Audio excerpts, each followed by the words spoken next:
به این بررسی عمیق خوش آمدید. امروز میخوایم به یه فرایند بیولوژیکی خیلی بنیادی بپردازیم که همین الان توی تک تک سلول‌های بدن شما داره اتفاق میفته. اتوفاژی. دقیقاً. منابع ما هم یه گزارش علمیه که بر اساس تحقیقات معتبر و اکتشافات برنده جایزه نوبل تهیه شده. بله. و هدفمون اینه که بفهمیم این فرایند دقیقاً چیه، چطور کار میکنه و چرا اینقدر برای سلامتی ما مهمه. درسته. در واقع این سیستم بازیافت و پاکسازی درونی بدن ماست. آها. و این فقط یه موضوع تخصصی بیولوژی نیست. یعنی اینطوری نیست که فقط به درد دانشمندها بخوره. اتوفاژی با همه چیز مرتبطه. از پیری گرفته تا بیماری‌های مثل آلزایمر؟ دقیقاً. تا بیماری‌های عصبی مثل آلزایمر و حتی سلامت متابولیک ما. این یه مکانیزم واقعاً محوری برای نوآسازی و حفظ سلامت سلول هاست. خب بیاین این موضوع رو بازش کنیم. خود کلمه اتوفاژی از یونانی گرفته شده، درسته؟ اتو به معنی خود و فاژین به معنی خوردن. بله درسته. پس به معنای واقعی کلمه میشه خودخواری. خودخواری. این که یکم ترسناک به نظر میاد. میدونم در نگاه اول شاید اینطور باشه، ولی اصلاً یه فرایند مخرب نیست. پس چیه؟ میتونید اون رو مثلا سیستم جمع‌آوری زباله و بازیافت بیولوژیکی سلول در نظر بگیرید. یه تیم نظافت داخلی. یه تیم نظافت؟ چه جالب.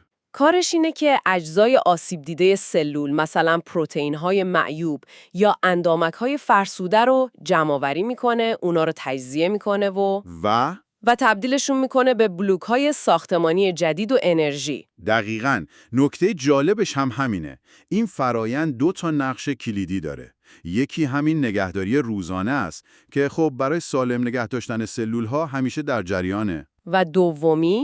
و دومی یه مکانیزم بقاست در شرایط استرسا، مثلا کمبود مواد غذایی. پس فقط دور ریختن زباله نیست، بلکه یه جور مدیریت هوشمندانه منابع در سطح سلولیه. خیلی خوب. پس فهمیدیم که یه تیم نظافت و بازیافت خیلی هوشمند توی سلول هامون داریم. حالا میریم سراغ مکانیزم عملش. یعنی چطوری این کار رو انجام میده؟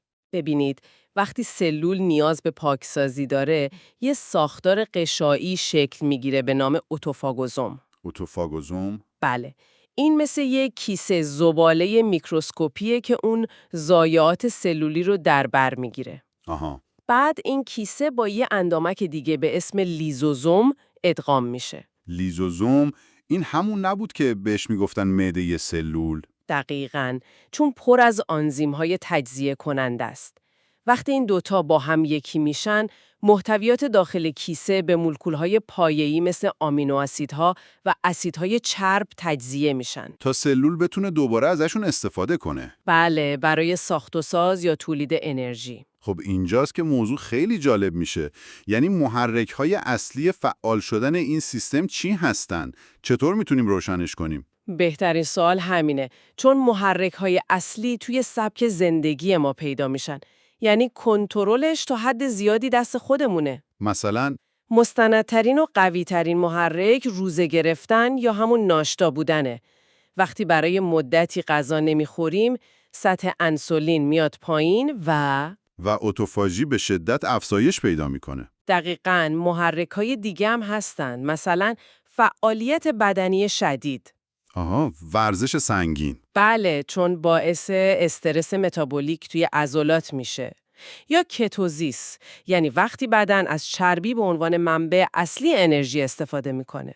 و حتی مثل اینکه بعضی مواد غذایی خاص هم میتونن تحریکش کنن، درسته؟ بله، بعضی مواد زیست فعال در رژیم غذایی. برای مثال موادی مثل اسپرمیدین. این توی چی پیدا میشه؟ توی پنیر کهنه و جوانه گندم، یا مثلا رسوراترول که توی توت‌ها و شراب قرمز هست. اینها میتونن مسیرهای سیگنال دهی مرتبط با اتوفاژی رو تحریک کنن. پس یه جورایی میشه با رژیم غذایی هم به این سیستم یه تلنگر زد. یه تلنگر کوچیک، بله. خب برای اینکه اتوفاژی به طور قابل توجهی فعال بشه، گفتیم که یه سری تنظیم کننده اصلی توی سلول وجود دارن. 2 تا بودن، درسته؟ بله، 2 تا تنظیم کننده اصلی که مثل یه علالنگ عمل میکنن. اولیش mTOR بود. بله، mTOR این رو مثل سنسور رشد و فراوانی در نظر بگیرید. وقتی مواد مغذی به خصوص کربوهیدرات و پروتئین زیاده، mTOR فعاله و اتوفاژی رو مهار میکنه. یعنی به سلول میگه وقت ساخت و سازه، نه نظافت. دقیقاً. و دومی مورد AMPK هست. خب این یکی کارش چیه؟ این یکی برعکسه، سنسور کمبود انرژی سلوله. وقتی سطح انرژی پایینه، مثلا موقع روزه‌داری، AMPK فعال میشه. و وقتی فعال میشه، هم mTOR رو مهار میکنه و هم مستقیما فرایندهای اتوفاژی رو تحریک میکنه. آهان، اگه این رو به تصویر بزرگتر وصل کنیم، میفهمیم که چرا مثلا با حذف یه وعده غذا اتفاق خاصی نمیفته. درسته. منبع ما اشاره میکنه که معمولاً به یه دوره طولانی‌تر کمبود انرژی نیاز هست. چیزی بین 16 تا 48 ساعت روزه‌داری. که البته بستگی به فرد و سطح فعالیتش داره. بله، کاملاً. این مکانیزم نشون میده که بدن چطور بین حالت ساخت و ساز و حالت پاکسازی و تعمیر یه تعادل هوشمندانه برقرار میکنه. خب اینها همه یعنی چی؟ یعنی چرا باید به این فرایند انقدر اهمیت بدیم؟ تحقیقات علمی چه مزایای شگفت‌انگیزی رو نشون داده؟ این مهمترین بخش ماجراست. اولین و شاید مهمترین فایدهش در مورد پیری و طول عمره. یعنی روند پیری رو کند میکنه؟ بله، با حذف اجزاء سلولی فرسوده به کند شدن روند پیری بافت‌ها کمک میکنه. توی مدل‌های حیوانی، افزایش اتوفاژی همیشه با طول عمر بیشتر مرتبط بوده. جالبه. و در مورد بیماری‌های عصبی که اولش گفتید، آلزایمر و پارکینسون. دقیقاً، این فرایند به پاکسازی توده‌های پروتئینی سمی مثل آمیلوئید بتا و تاو که توی این بیماری‌ها نقش دارن کمک میکنه. پس یه جورایی مغز رو تمیز میکنه. میشه گفت. فایده دیگه‌اش برای سیستم ایمنیه. چطوری؟ با تجزیه باکتری‌ها و ویروس‌های درون سلولی به سیستم ایمنی بدن کمک میکنه و البته سلامت متابولیک. آها، یعنی حساسیت به انسولین رو بهبود میبخشه و از بروز دیابت نوع 2 و کبد چرب محافظت میکنه. دقیقاً، این یه سوال خیلی مهم رو مطرح میکنه. ببینید، اتوفاژی یه مد جدید سلامتی نیست. یه مکانیسم بقای تکاملیه. بله، بسیار قدیمی. بدن ما طوری تکامل پیدا کرده که در دوره‌های قحطی با فعال کردن این فرایند زنده بمونه. حالا، توی دنیای مدرن که دسترسی دائمی به غذا داریم، ممکنه از این سیستم حیاتی کمتر استفاده کنیم. دقیقاً ما داریم این سیستم رو تقریباً خاموش نگه می‌داریم. داستان کشف این فرایندم جالبه. مثل اینکه یه جایزه نوبل هم پشتش بوده. بله، 2 تا در واقع.